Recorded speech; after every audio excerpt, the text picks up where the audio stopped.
Como bien lo mencionaba, las estrategias y la parte de planeación y aparte adecuaciones curriculares que actualmente se llaman ajustes razonables, ¿no? Entonces, los ajustes razonables o bien conocidas las adecuaciones curriculares, pues tienden a tener la parte de reflexión y análisis, así como la detección de la necesidad educativa del niño, ¿no? O del educando. ¿Alguien más quisiera participar?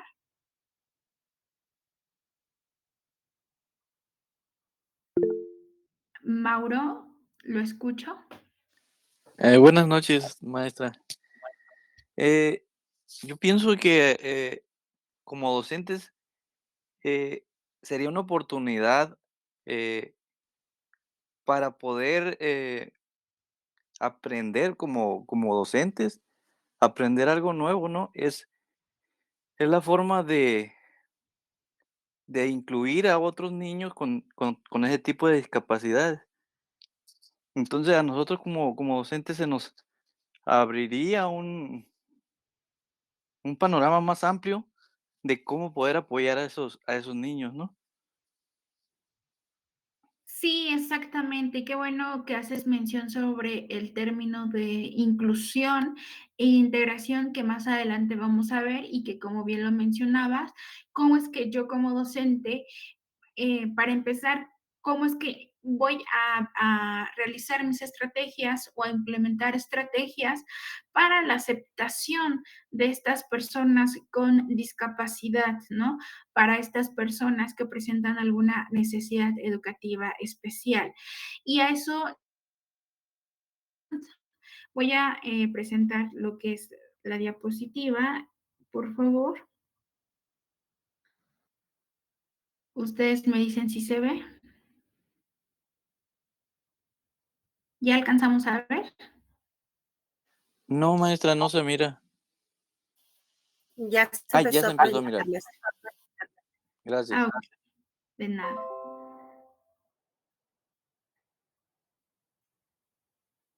Ok, ¿alguien más quiere participar para dar pauta a la presentación? ¿No? Ah, bueno, por ahí escuché que alzaron manita. ¿Te escucho?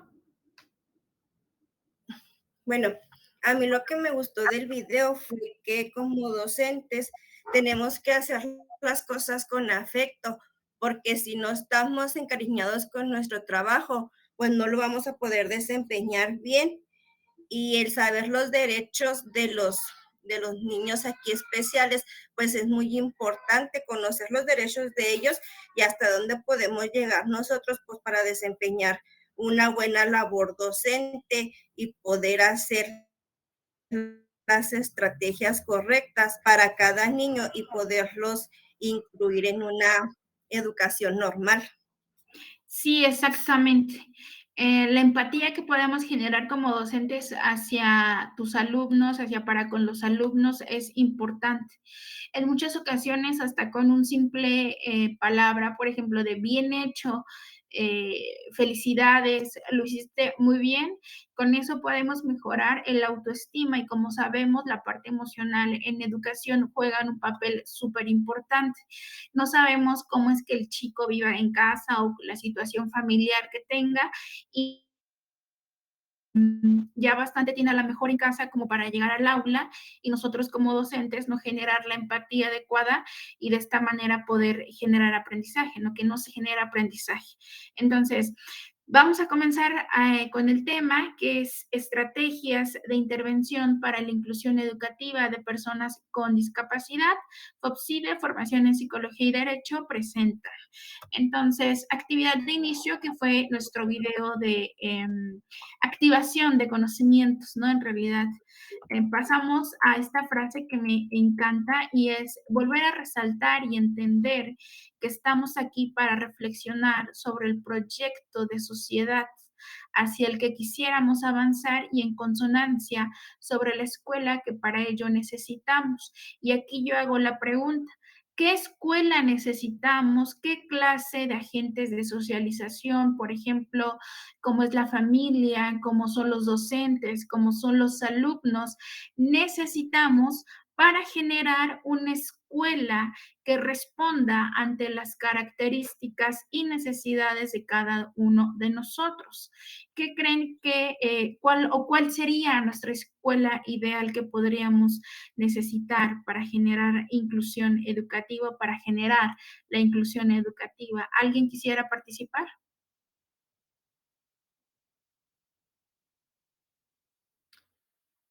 ¿No? Ok. La escuela, ¿alguien alzó manita? ¿No? Muy bien. La escuela que Yo perdón, te escucho. es que iba a comentar que, bueno, la primera parte donde se debe hacer la inclusión es desde la familia, porque muchas veces por la negación de los padres, los niños no pueden tener un buen desarrollo porque los padres no buscan la ayuda necesaria para sus hijos, a lo mejor por vergüenza de tener un hijo con discapacidad. Entonces, primero es la aceptación desde los padres para poderlos llevar a una escuela donde haya una buena inclusión para ellos. Sí, y qué bueno que sacas esta parte porque los padres en muchas ocasiones no aceptan la discapacidad o el trastorno o el síndrome o las necesidades educativa especial de su hijo y lo que hacen es esconderlo o dejarlo en casa. Y fíjense que en pleno siglo XXI me he topado a papás que prefieren esconder a sus hijos que llevarlos a que reciban educación, ¿no? A que llevarlos a que reciban la atención psicopedagógica que ellos demandan. Entonces, en ocasiones hemos avanzado mucho como sociedad, eso sí es cierto, tenemos mucho avance como sociedad, pero en otras tantas como es discapacidad, o el tema que es discapacidad, inclusión educativa, inclusión social, estamos un poquito atrasados a comparación, por ejemplo, de países, por ejemplo, como España, ¿no?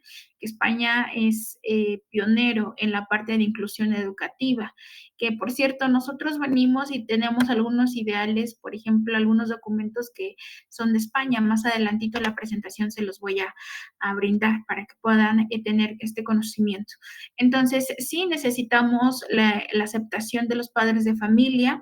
Enseguida, como mencionaba su compañera, la empatía que nosotros podamos generar como docentes para generar lo que es inclusión educativa, para la atención de las necesidades, para las adecuaciones curriculares, para la aceptación de estas personas en un aula, porque no todos los docentes aceptan a las personas con discapacidad, trastornos o síndromes en un aula. Muchos, y es penoso en que en pleno siglo XXI muchos docentes en ocasiones digan, no, ¿sabes qué? No lo acepto porque no sé cómo trabajar con él. No lo acepto porque me va a llevar a un atraso significativo en mi demás grupo o en mis demás alumnos, ¿no? Y también en la parte de los alumnos, si tú como docente estás generando cierto rechazo hacia este tipo de población o grupos vulnerables, pues tus alumnos también lo van a generar o tienden a generar el rechazo hacia esta población. Entonces, pasamos a la siguiente, dignidad humana. ¿Qué es la dignidad humana? Bueno, la dignidad humana se basa en los derechos humanos. Así como nosotros, las personas sin discapacidad y sin trastornos y sin síndromes, tenemos y nos respaldan los derechos humanos, por ejemplo, que es la CNDH, la ONU, que también tiene esta parte de derechos humanos, así también las personas con discapacidad. Entonces, uno de los documentos, o, por ejemplo, que respaldan mucho y que menciona que estas personas que presentan alguna discapacidad, eh, perdón, alguna necesidad educativa asociada con o sin discapacidad, en ello se basa la ONU. La ONU que nos dice, bueno, la ONU nos dice que deberamos o deberán de tener o promover lo que es el goce pleno de las condiciones de igualdad y de oportunidades. Me es gratificante mencionar que sí como sociedad en ocasiones tenemos algunos cuestionamientos negativos, pero creo que vamos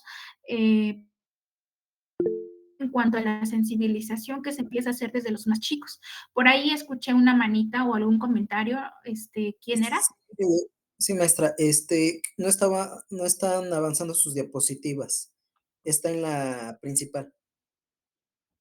¿Es actividad de inicio? No, está en la diapositiva uno. Ahorita, ¿en cuál está, maestra? En la 4. Ah, ya se ve. A ver, ustedes me dicen. ¿Ya se ve? ¿Dignidad Ya, humana? ¿Listo? listo. Sí, ya se Ok. ve. Ok, muy bien. Entonces, dignidad humana, como les comentaba, así como las personas sin discapacidad, también tenemos pues derechos, tenemos constituciones que protegen nuestros derechos, así también las personas con discapacidad también tienen constituciones que promueven y respetan sus derechos. Uno de ellos, y es una organización de las Naciones Unidas, que es la ONU, defiende los derechos de las personas con discapacidad. ¿Y qué nos dice la ONU acerca de estas personas que presentan alguna discapacidad? Bueno, nos dice que el propósito es promover, es proteger el goce pleno de las condiciones de desarrollo que tengan o presenten estas personas con discapacidad. Por ahí en algún momento también hay controversia a que si estas personas tienen derecho a vivir su sexualidad. ¿Ustedes qué creen? ¿Que si tengan derecho a vivir su sexualidad o que no tengan derecho a vivir su sexualidad? Sí, Sí, sí. ¿Quién dijo sí? Matilde, A ver, Matilde, la escucho sí, ¿por qué? pues porque es un ser humano y tiene los mismos derechos igual que cualquiera, o sea, no porque tenga alguna discapacidad, lo vamos a coartar en sus derechos. Exactamente. Por ahí, gracias Matilde, por ahí también escuché una manita. ¿Quién fue? Yo, maestra. A ver, te escucho. Mauro Valenzuela. Mauro. Pues sí, lo que acaba de comentar la compañera, pues todos tenemos los mismos derechos independientemente de que tengamos alguna discapacidad. Por el solo hecho de nacer ya tenemos todos los derechos. Sí, exactamente. Entonces, se tiene el mito para poder generar estrategias de inclusión educativa, para poder generar estrategias de inclusión social, debemos de derrumbar mitos, debemos de derrumbar paradigmas, ¿no? Paradigma es un mito, una idea errónea. Entonces, debemos de derrumbar estas ideas erróneas para generar el proceso de inclusión. ¿Y cuáles son esas ideas erróneas? La principal es que estas personas no tienen derecho a vivir su sexualidad cuando es todo lo contrario, cuando tienen derecho de vivir su sexualidad plena, cuando tienen el goce de vivir su sexualidad con o de la mejor manera que se les presente, ¿no? Entonces, aquí también entraría la parte de la familia, ¿no? Cómo es que la familia asume que su hijo, que su nieto, que su sobrino con alguna discapacidad goce su sexualidad. Entonces, entra mucho cuestión también familiar y como debemos, así también el respeto hacia los derechos de las personas, también debemos de tener respeto hacia los ideales de la familia. Es por eso que se entra en ocasiones en mucha controversia en este aspecto de sexualidad. En una ocasión me tocó tener a una mamá que me decía, no, mi hijo no tiene derecho a gozar su sexualidad porque como ser humano también se tiende a reproducir, ¿no? Entonces, imagínese mi hijo con autismo y que tenga un hijo con autismo y al ratito a quién voy a cuidar, si a mi hijo o al nieto. Y yo me tengo que morir y yo me voy a morir y con quién se van a quedar ellos, ¿no? Entonces, esa fue una familia, mientras que tengo otra familia que, por ejemplo, su niña presenta síndrome de Down y se juntó en una escuelita, se consiguió un novio, también el chico con síndrome de Down y las dos familias se ponen de acuerdo para que estos dos chicos que presentan síndrome de Down se vean, salgan a, por ejemplo, a pasear, se vayan a tomar un helado, a X cuestión que disfrutan como pareja. Entonces, están las dos partes, ¿no? Los dos abismos que es no porque mi hijo presenta discapacidad y no lo voy a dejar y el sí, acepto que mi hijo pues es una persona como tal y se tiene que desarrollar y también tiene las mismas necesidades y también no deja de sentir como una persona sin discapacidad. Entonces, aquí es cuestión también familiar. Y nos dice que es, la dignidad humana es un sentimiento que se inculca y se apega a nosotros con el hecho de ser humanos. Hay que rescatar también que sin empatía, como hace ratito no les comentaba a sus compañeros, sin empatía no hay respeto y sin respeto no hay empatía. Entonces, yo no puedo generar empatía si no tengo respeto hacia las características de la otra persona y yo no puedo generar respeto si, y yo no puedo generar o yo no tengo el respeto a la empatía que podría generar con la otra persona. Entonces, van de la mano empatía y respeto que se relacionan y están vinculadas con la dignidad humana que todo ser humano, como bien lo mencionaba su compañero Mauro, tiene o nacemos, ¿no? Con el derecho. Entonces, pasamos a igualdad. En muchas ocasiones, la igualdad nada más creemos que es, por ejemplo, enfocada a un solo género, que en este caso, como colocó la imagen, podría llegar a ser mujeres. Y no, la igualdad también está dirigida hacia estos grupos vulnerables. ¿Cuáles son los grupos vulnerables? Bueno, las personas de tercera edad, las personas que son LGBTT y las personas que presentan alguna discapacidad, ¿no? Entonces, en todas las condiciones, nosotros debemos de generar igualdad y equidad de oportunidades. Y yéndonos un poquito más al lado educativo, ¿cómo es que vamos a generar la igualdad y la equidad de oportunidades? Y como bien lo mencionaba en el video, no sé si recuerdan en algún momento, el maestro mencionó cómo es que vamos a ayudar al niño, ¿no? Y el maestro, el que estaba interviniendo y el que estaba llevando todo el proceso de acompañamiento hacia la necesidad detectada de dislexia, mencionaba, bueno, le vamos a hacer exámenes orales, ¿no? No escritos, orales, ¿no? El conocimiento no solamente se mide del lado escrito, sino también se puede medir del lado oral. Y eso es cierto. Ahí el maestro estaba generando la igualdad ante la necesidad detectada y la equidad de oportunidad para poder valorar las capacidades, aptitudes y actitudes del chico, ¿no? Entonces, en muchas ocasiones, la parte de igualdad y de equidad de oportunidades van a estar ligadas a los ajustes que nosotros hagamos en cuanto a las estrategias de intervención que tengamos. Entonces, ¿hasta aquí tenemos alguna duda, algún comentario?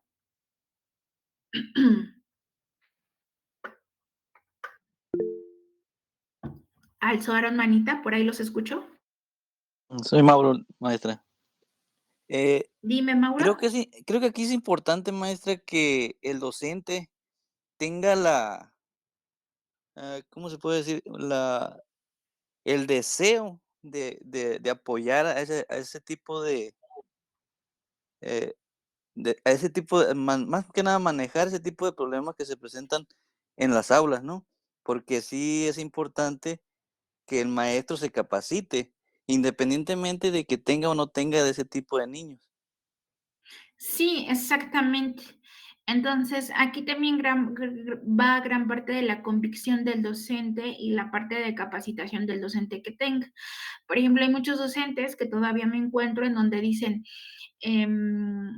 es muy dado que digan, ay, persona con, está ciego, ¿no? Está ciego, ¿no? Entonces, está, por ejemplo, sordomudo, ¿no? Está, por ejemplo, tiene discapacidad psicosocial, tiene discapacidad sensorial. Cuando son términos que sí se llegaron a utilizar en algún momento, pero son términos que ya no se acogen ni están acogidos por un lenguaje incluyente. Recordemos que la inclusión educativa nace de la sensibilización, la inclusión educativa nace de la aceptación de las necesidades, de las características de cada ser humano, así como también nace de la correcta articulación de cada uno de los conceptos que incluyen o que van inmersos en inclusión educativa. Entonces, para poder sensibilizar y para poder incluir a las personas es importante llamarlas tal cual su nombre, ¿no? No persona ciega, no persona sordomuda, no persona, por ejemplo, tullida, una persona con discapacidad sensorial, ¿no? Acoger los términos incluyentes adecuados, ¿no? Como son discapacidad intelectual, discapacidad auditiva, discapacidad visual, discapacidad motriz, trastornos y o síndromes, ¿no? Trastorno, por ejemplo, de Rett, trastorno del espectro autista, ¿no? Síndrome de Down, ¿no? Tal cual es el nombre, tal cual vamos a llamarlo, ¿no? En muchas ocasiones tendremos como seres humanos a llamar a estas personas, mi angelito, es que nunca crece, siempre se queda así. Entonces tenemos esas ideas y esos mitos y eso es lo que impide la inclusión o la participación activa de estas personas, ¿no? Con alguna discapacidad o alguna necesidad educativa especial. Ok, pasamos a la siguiente. Entonces, es lo que los comentaba, ¿no? No solamente generar igualdad de oportunidades en todos los aspectos y en los grupos vulnerables. También un grupo vulnerable, por ejemplo, pueden ser esas personas LGBTI, ¿no? Tenemos esta siguiente imagen, ¿no? Esta siguiente imagen que nos describe a una persona con discapacidad motriz, a una persona con discapacidad visual, a una persona embarazada, a un niño, a una mujer, ¿no? Entonces, y está presente en diferentes colores, que quiere decir la diversidad existente que tenemos como sociedad. No nos debemos de cerrar nada más a un enfoque o a unas solas características, ¿no? Sino debemos de contemplar que hay mucha diversidad. Y esto nos lleva a lo siguiente, que es la parte multicultural, intercultural y pluricultural. Y dice que unidos somos más. ¿Alguien había escuchado sobre estos términos, sobre multicultural, intercultural y pluricultural? ¿No? Muy bien, vamos a pasar a qué es intercultural. ¿A qué les suena intercultural? Por ejemplo, intercultural, que es la relación de culturas, ¿no? La relación que puede haber de culturas, ¿no? Es decir, mi cultura se mezcla con tu cultura y se hace, el concepto se forma la parte intercultural porque ya estamos mezclando a la mejor costumbres, ya estamos mezclando tradiciones, ya estamos mezclando la diversidad existente como seres humanos. Entonces, tenemos la parte multicultural o el concepto multicultural, que es la diversidad existente en una sociedad, que va desde la religión, que va desde los tipos de familia, que va desde los ideales, que va desde la aceptación a la mejor por por la por elegir, ¿no? ¿Qué género?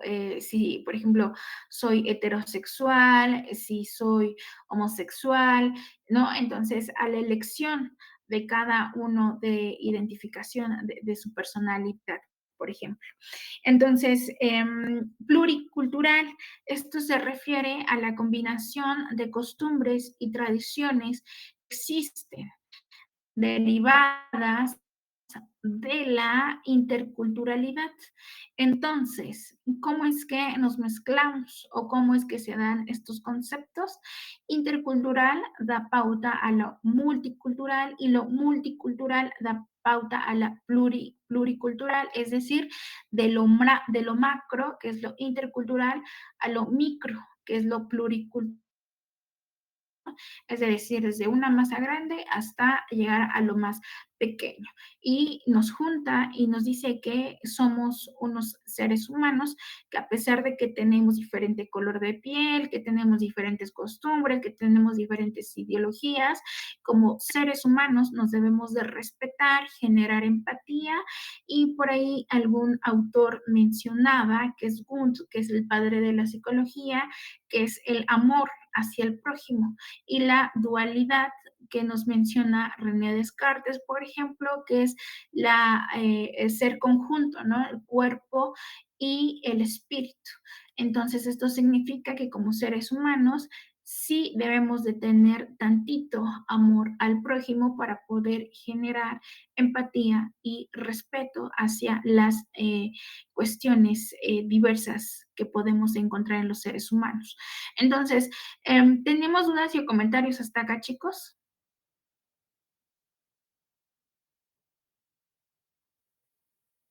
¿No? No, maestra, todo bien. Gracias. ¿Segurísimos? Muy bien.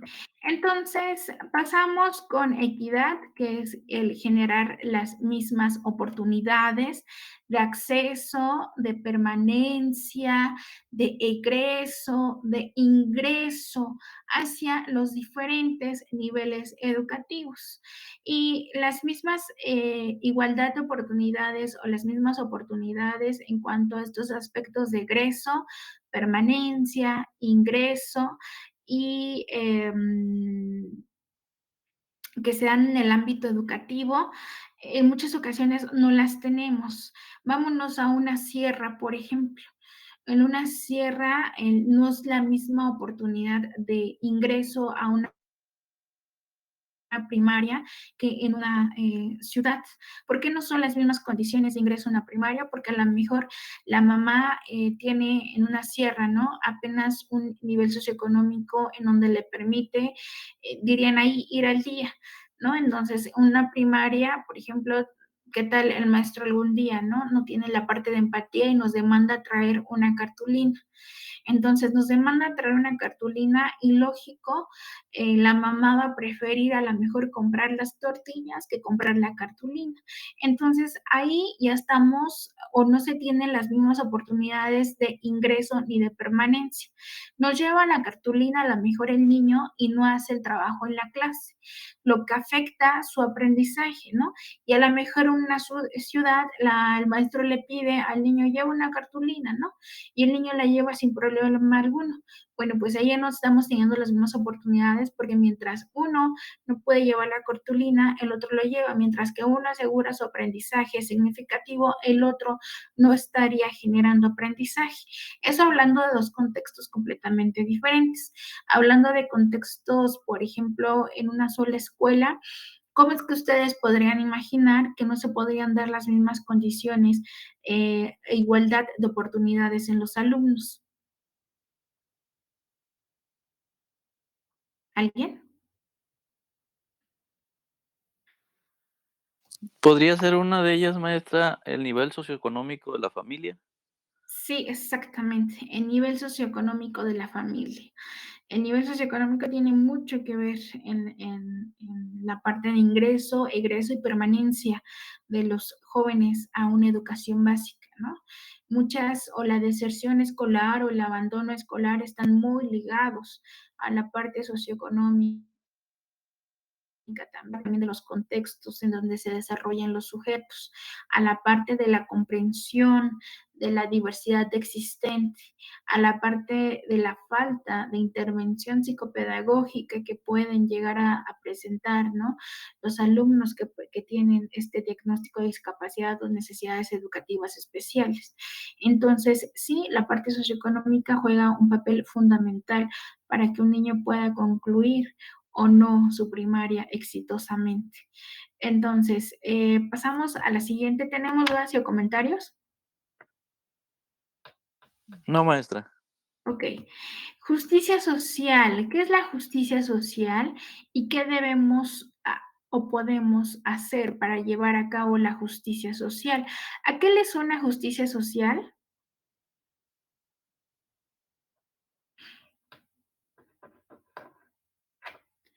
¿No? ¿Alguien? ¿Justicia social?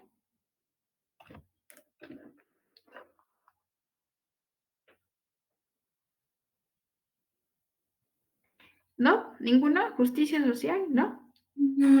Bueno, a mí me suena como a igualdad de derechos, que todos tenemos derechos y se tiene que cumplir dependiendo si tenemos una discapacidad o no. Como seres humanos tenemos derechos. Sí, exactamente. Justicia social se refiere a los derechos que nosotros tenemos como seres humanos sin o con discapacidad. ¿Qué podemos hacer para cumplir o que se cumplan estos derechos humanos? ¿Alguien tiene una idea que qué puede hacer para que se cumplan estos derechos humanos?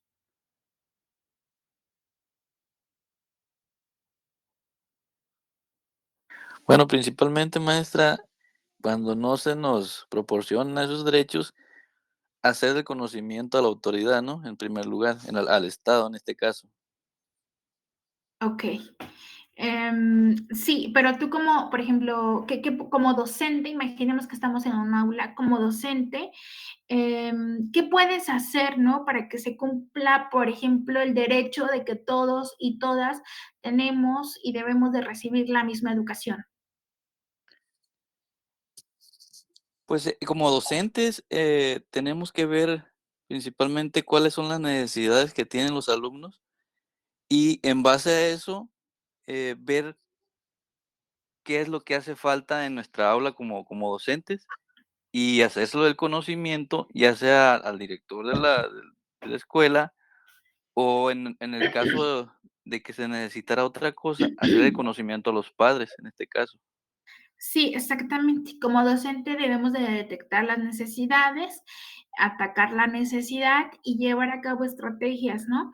Que puedan equiparar las oportunidades de acceso a la educación, ¿no? De acceso a una escuela para todos. Como les comentaba hace ratito, no fue con ustedes, perdón, fue con otro grupo.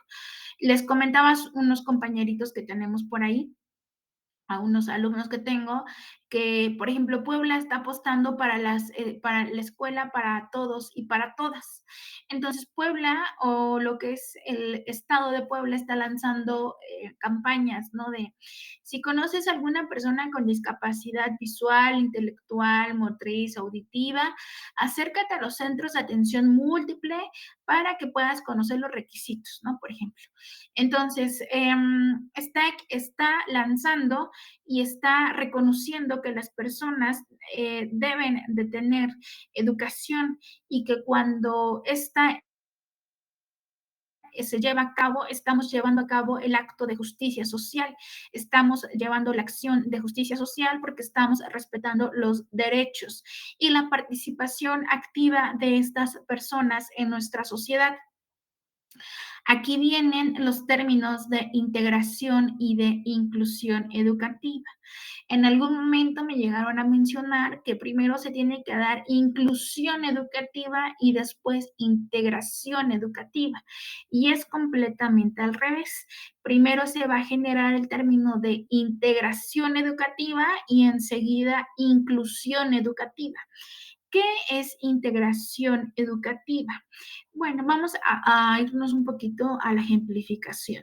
¿Qué es integración educativa? Es, por ejemplo, cuando imaginemos un salón de 40 niños. En ese salón de 40 niños, un día llega la directora, nuestra directora llega y nos dice, ¿sabes qué, maestra, maestro? Te traigo este niño con discapacidad visual y se va a integrar a tu grupo. Como tal, como docente ya sabemos que es un reto, ¿no? Un reto porque debemos de atender la necesidad que está presente, que es la discapacidad visual. Entonces llega y te dice eso, ¿no? Que se va a integrar al grupo y que presenta discapacidad visual. Tú lo aceptas y en un primer momento, pues como te agarró en inicio, ¿no? Como te mantuvo en inicio, lo sientas y lo observas cómo trabaja, lo observas cómo es que responde ante algunos cuestionamientos, lo observas cómo también socializa, lo observas cómo se desplaza, por ejemplo, ¿no? Pero lo observas, lo observas, lo observas. Y queda ahí nada más en observación. Entonces, nada más el chico se integró a tu grupo porque tú como docente nada más estuviste observando qué es lo que hizo, más no llevaste a cabo en la acción de inclusión. Entonces, vamos a la inclusión.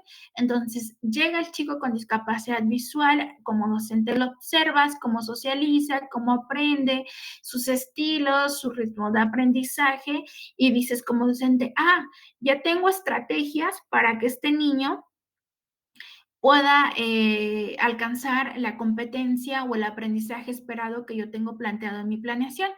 Entonces, como docente dices, bueno, voy a implementar algunos libros en braille, voy a implementar algunos sonidos, voy a implementar algún compañero para que lo esté monitoreando mientras yo estoy dando mi clase, voy a implementar algunas estrategias de juego, por ejemplo, ¿no?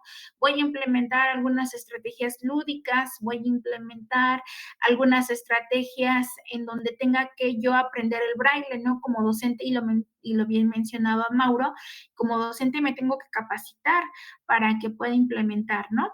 Entonces, ¿ahí qué estamos haciendo? Pues estamos llevando a cabo el acto de inclusión educativa, porque llegó, te lo presentaron, se integró a tu grupo, ¿no? Se integró al grupo, estuviste observándolo cómo es que socializaba y demás situaciones, y después de observarlo, tú llevaste a cabo acciones y llevaste a cabo estrategias para que ese niño con discapacidad visual se incluyera en tu grupo y pudiera alcanzar los aprendizajes que tenías en una planeación.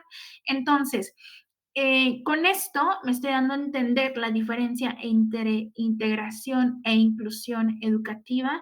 Inclusión educativa va mucho más allá. Inclusión educativa nos dice que tenemos que llevar a cabo ajustes, que tenemos que llevar a cabo la modificación hablamos, en los materiales didácticos, a lo mejor también en el mobiliario del aula, en algunos cuestionamientos de aceptación hacia las características que el chico presenta. Entonces, ¿estamos de acuerdo que es integración e inclusión educativa? Sí, maestra. ¿Segurísimos? ¿Los demás cómo vamos? Sí, está entendible. Ok, vamos a, Sí, bueno, está bien, maestra. muchísimas gracias, chicos. Entonces, ¿alguien me pudiera apoyar a leer esta diapositiva, por favor?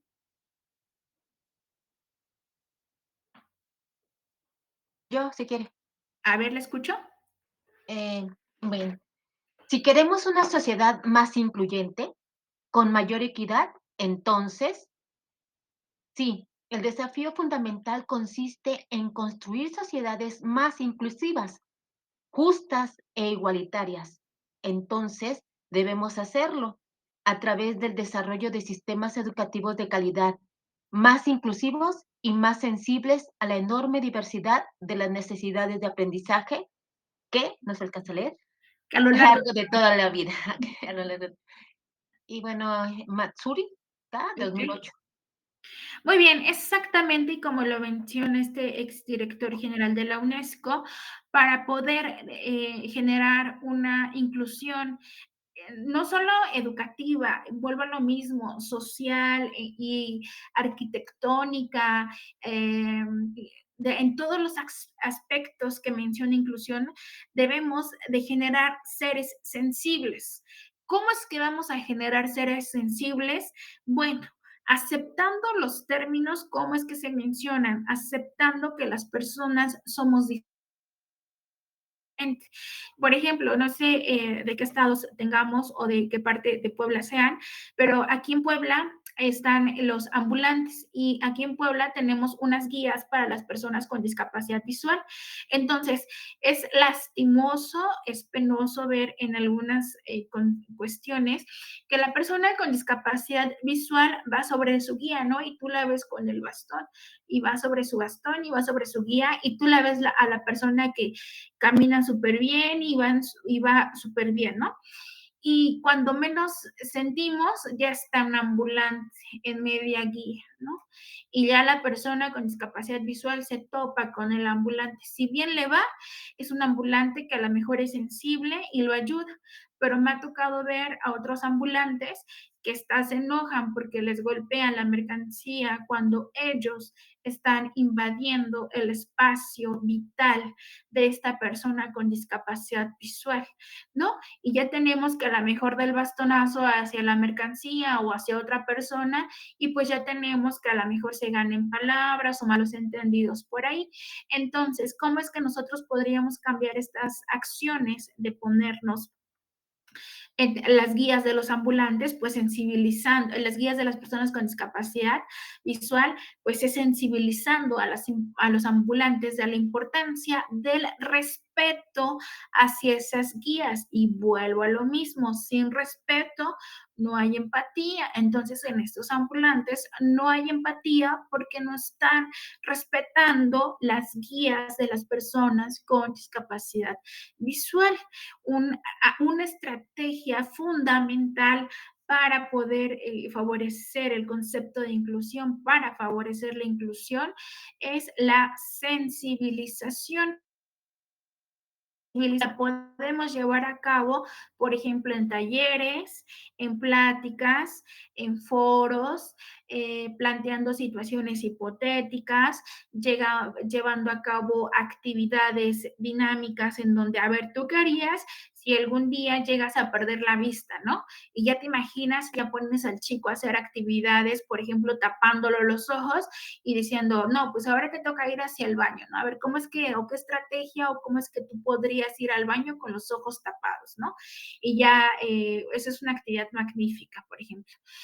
Tenemos también a las personas con discapacidad motriz, ¿no? ¿Tú qué harías si algún día, por ejemplo, te pasa algún accidente y dejas...